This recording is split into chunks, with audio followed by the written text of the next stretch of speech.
yesterday off. So today is the first day back. Romelu, Anthony, Alexis, they were light yesterday, so hopefully they can join parts of the training today, and let's see after they've come through. Marcos, Scott, they're looking like they can take part very soon as well, so it's looking better.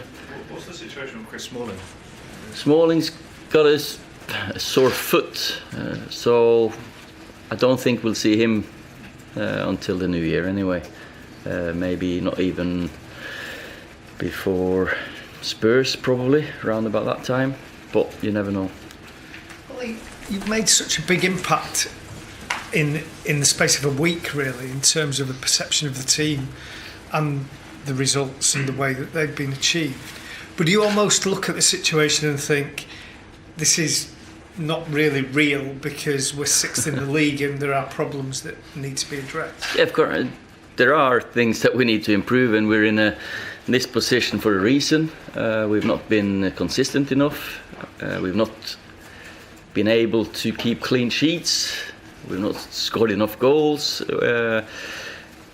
We've conceded 2 goals on set pieces now, so that part I feel has been good, but so the open play defending has been good, but we need to get back to the habit of not conceding goals. There's loads of things in a team of football. You always look at different things to improve on. But as I said, I'm coming in from the outside. It's hard to make a difference. My job has been to speak to the players, try to get to know their feelings and know how their confidence levels are and how they feel about their own situation, because every single one has a responsibility to improve. You seem to have got better performances out of Paul Pogba, and you've spoken about that.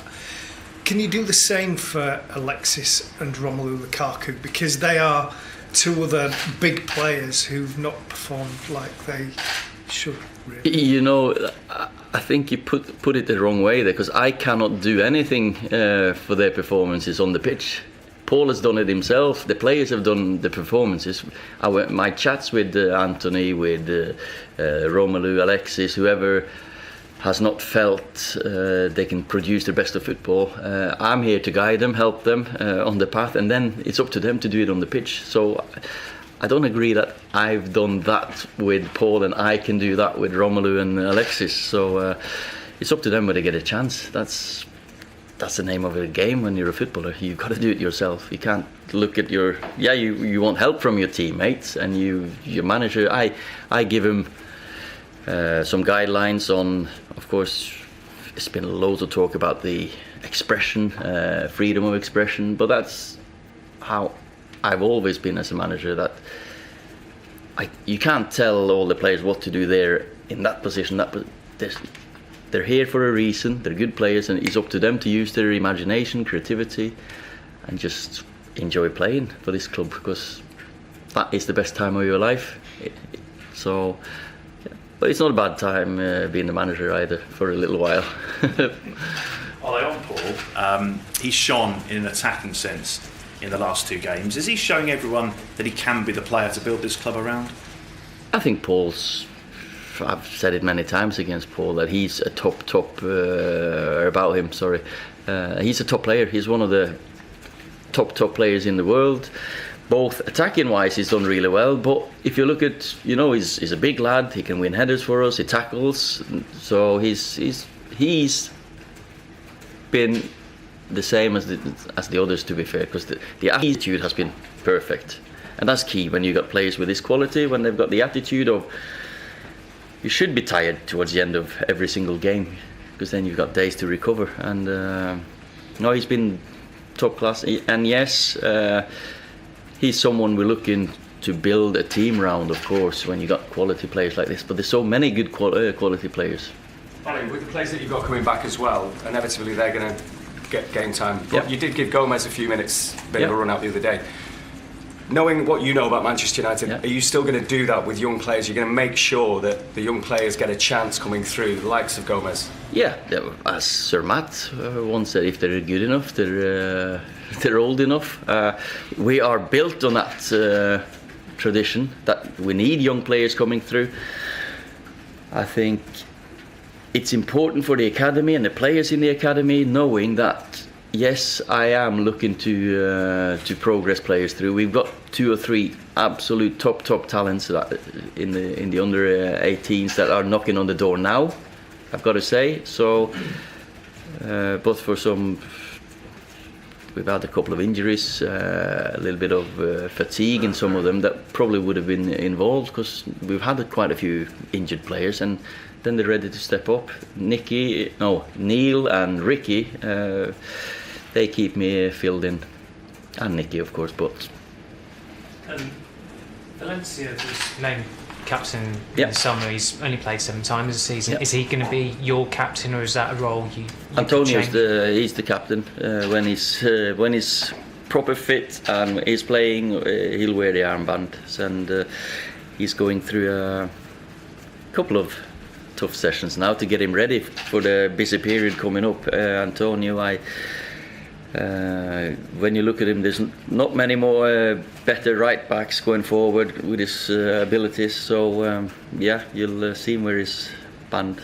Ole, you said previously that you learnt a lot from your experience at Cardiff. Yeah. You said that, like all managers, you made the odd mistake. Not just the odd. I made Okay. too many. Sorry. I'm being polite, but I'm just wondering what was one of the things you might have learned from that experience. With that obviously being in the Premier League. Of course, when I came in, it was a completely different situation for me because it was in a team that was struggling, fighting against relegation, newly promoted. So coming back into here, it's a different ball game because here you're expected to win every game.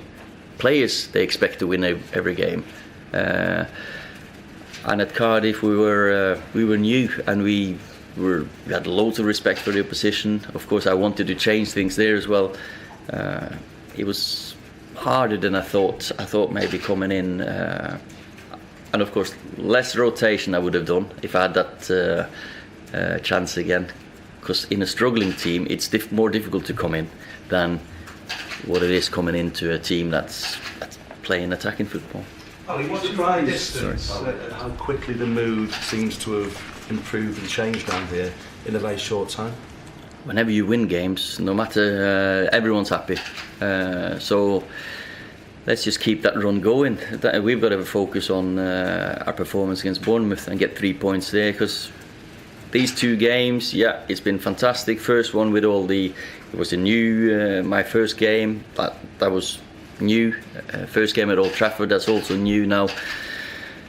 Keep that momentum going. We need to against Bournemouth, and when you lose a game, I think I don't think you'll see many smiles about, because you will lose a game. Okay, last question in this part, please. Yeah, sorry. Watching from a distance, Yeah. what do you think has been wrong with Lukaku and Sanchez? Particularly Sanchez, since he's not looked like the player he was at Arsenal, but Lukaku struggled this season. I cannot tell you. I've just been looking at the team thinking there's so many good players, and when you get these confident, looking forward to games, I think we have a quality squad. Because I also said we back then, because it is we. This is it's part of me, and you think, but it's a different thing, when you're a fan on the outside, because it's very easy to say he should have been playing, he should have been playing, he should have been playing, he should have. And suddenly you end up with 6 forwards, 6 centre backs, or 3 centre backs, and so it's my thing now is how Romelu, Alexis, you got Anthony, Marcus, Jesse, Juan. There's 6 forwards for you. Will you play with more than 4 at the time? I'm not sure. So the rotation, the communication between the players, so they know that they're going to get chances, is important.